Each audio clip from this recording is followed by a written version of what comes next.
प्रकरण 19 मेरे दो अनमोल रतन। सा भार्या या प्रियं ब्रूयते स पुत्रो यत्र निवृत्तिः तन्मित्रं यत्र विश्वासः स देशो यत्र जीव्यते। जी मधुर भाषिणी आहे तीच खरी पत्नी आहे। जो सुखसमाधान देतो तोच खरा पुत्र आहे। ज्याच्यावर संपूर्ण विश्वास टाकता येतो तोच खरा मित्र आहे आणि जिथे आपण पोट भरू शकतो तोच खरा देश आहे। माझ्या पत्नीविषयी लिहिताना मी एका गोष्टीची कबुली दिली आहे। मुलं खूप लहान असताना त्यांच्या संगोपनात मी फारसं योगदान देऊ शकलो नाही। ते काम तिने एकटीने यशस्वीपणे पार पाडलं आहे। याबाबत तिच्याप्रती कृतज्ञता व्यक्त करताना मी मोठा मुलगा ऋषिकेश आणि धाकटा रोहित यांच्याकडेही दिलगिरी व्यक्त करतो। ती यासाठी की मुलांसाठी आई बाबा या सर्वाधिक हक्काच्या व्यक्ती असतात। मी सुरुवातीची 8-10 वर्ष मुलांच्या वाट्याला फारसा आलेलो नाही। काळाने माझे कान टोचले आणि तेव्हा कुठे मी कुटुंबासाठी कटाक्षाने वेळ द्यायला लागलो। तेव्हा मुलं शाळेत जाऊ लागली होती। मात्र तेव्हापासून आजवरचा मुलांसोबतचा प्रवास मस्त मजेत झाला आहे। आता तर ती माझी मुलं कमी आणि मित्र जास्त झाली आहेत। एक संस्कृत सुभाषित आहे, लालयेत पंचवर्षाणि दशवर्षाणि ताडयेत प्राप्ते तु षोडशे वर्षे पुत्रे मित्रवदाचरेत।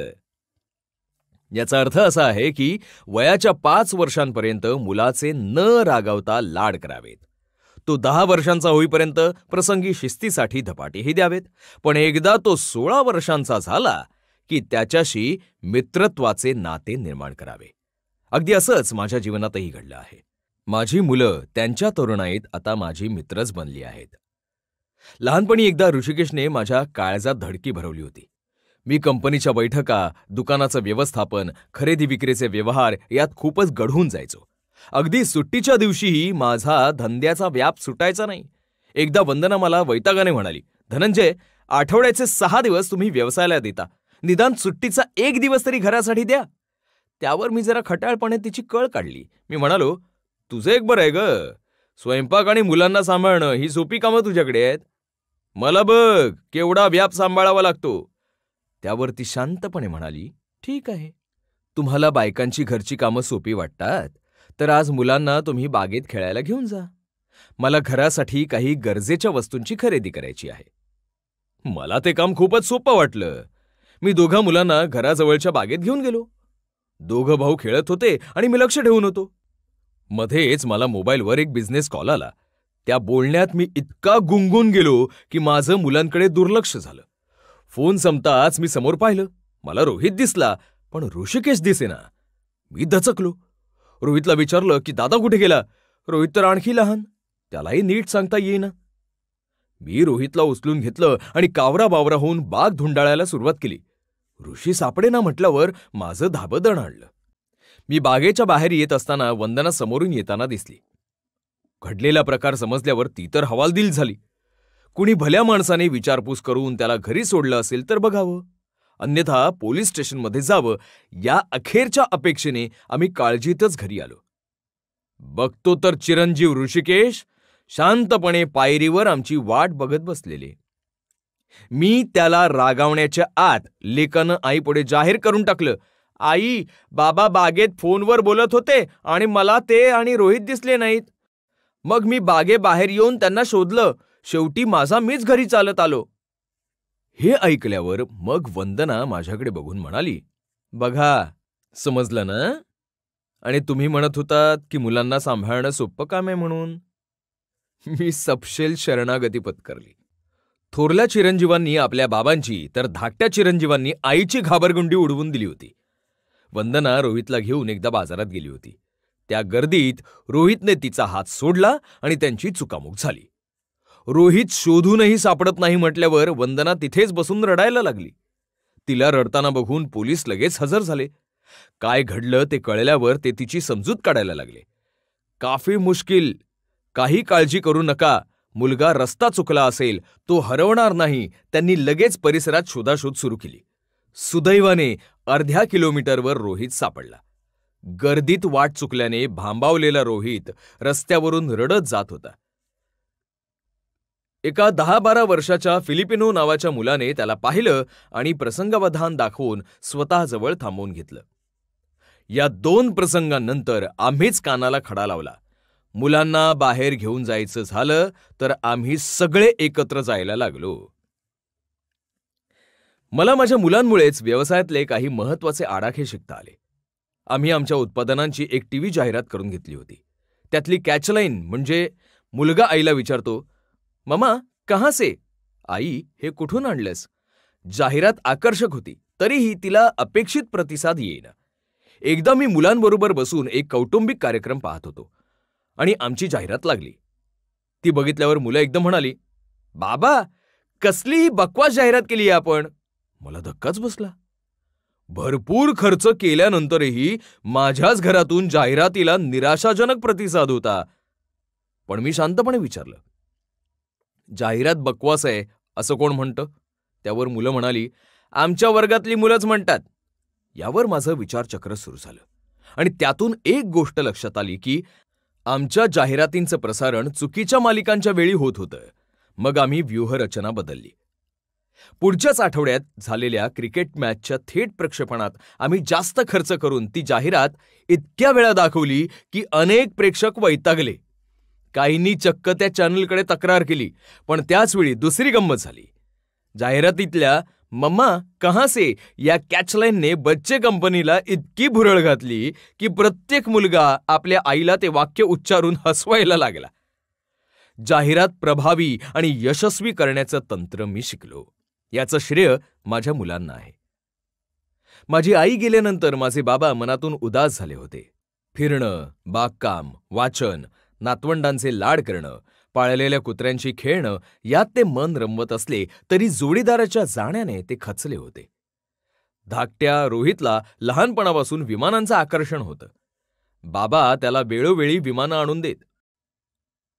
नातवांच्या मुंजी थाटामाटात व्हाव्यात अशी त्यांची इच्छा होती. त्यातून मला एक आगळी कल्पना सुचली. मी माझ्या व्यवसायात नेहमी नाविन्यपूर्ण कल्पनांना आणि उपक्रमांना महत्त्व देतो. प्रयोगशीलता आणि कल्पकता यातूनच व्यवसाय वाढतो हे माझं ठाम मत आहे. आम्ही तर अल अदिलच्या कर्मचाऱ्यांचा एक स्नेह मेळावा आणि कामकाज बैठक काचेचा तळ असलेल्या प्रसिद्ध फ्रेंच नौकेत घेतली होती. त्याची नोंद गिनीज बुक ऑफ वर्ल्ड रेकॉर्डमध्ये झाली होती. आता त्याच धर्तीवर रोहितची मुंजही चक्क विमानात आणि तीही पेशवाई थाटात लावण्याची कल्पना माझ्या मनात स्फुरली. त्यापूर्वी असा आगळा समारंभ जगात कुठेही झाला नव्हता. या विचारांमागे आणखी एक कारण होतं. माझे बहुतेक नातेवाईक हे ग्रामीण भागातले असल्याने त्यांच्यापैकी कोणीच विमान प्रवास केला नव्हता. मुंजीच्या निमित्ताने त्यांनाही ही गंमत अनुभवता यावी हा माझा हेतू होता. मी जेट एअरवेज कंपनीचं 747 जातीचं जेट विमानच बुक केलं. मुंजीच्या पंधरवडाभर आधी माझ्या बाबांचं मुंबईत निधन झालं. आम्ही सगळे शोकसागरात बुडून गेलो. बाबांच्या निधनामुळे मुंज लांबणीवर टाकावी असं सर्वांचं मत पडलं. पण रोहितची मुंज थाटामाटात करायची ही बाबांची अखेरची इच्छा मला आठवत होती. ती पूर्ण करण्यासाठी आम्ही ठरलेल्या नियोजनानुसार चालायचं ठरवलं. मुंबईच्या सांताक्रूझ विमानतळावरून आमचे कुटुंबीय, नातलग आणि पौरोहित्य करणाऱ्या गुरुजींना घेऊन विमानाने उड्डाण केलं.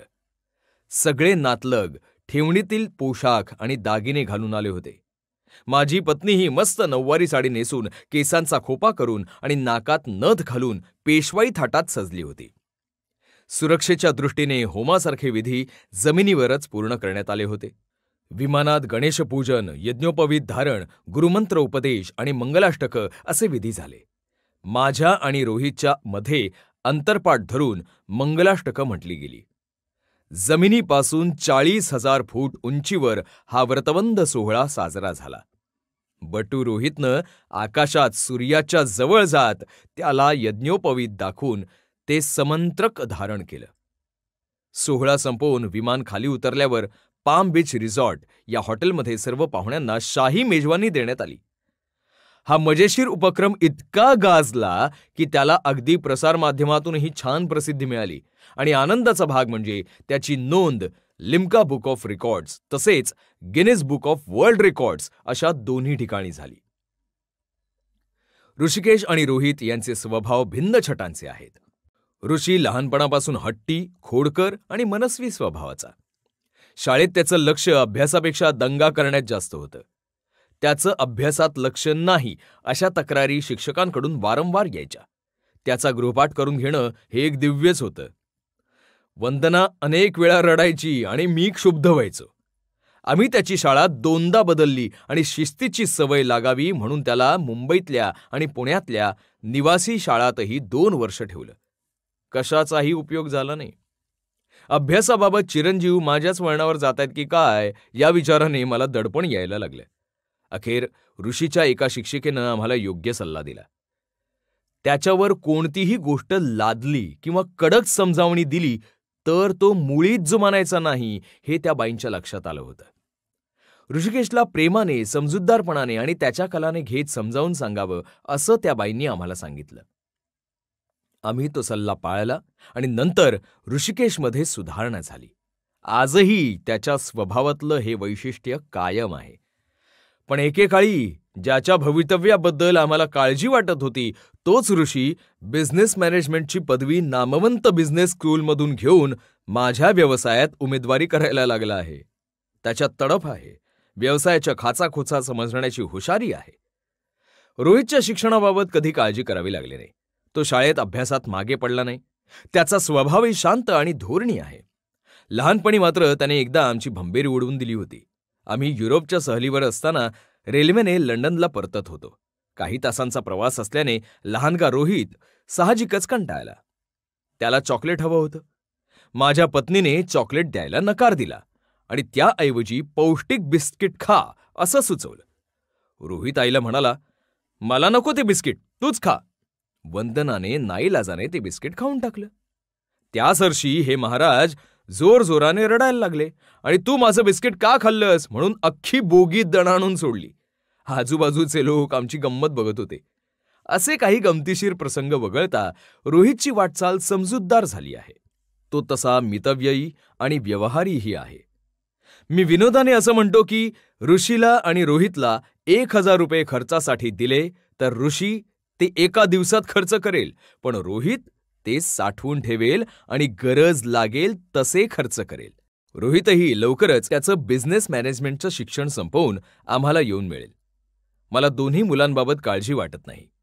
माझ्या व्यवसायाला ती नक्की पुढे घेऊन जातील याची मला खात्री आहे.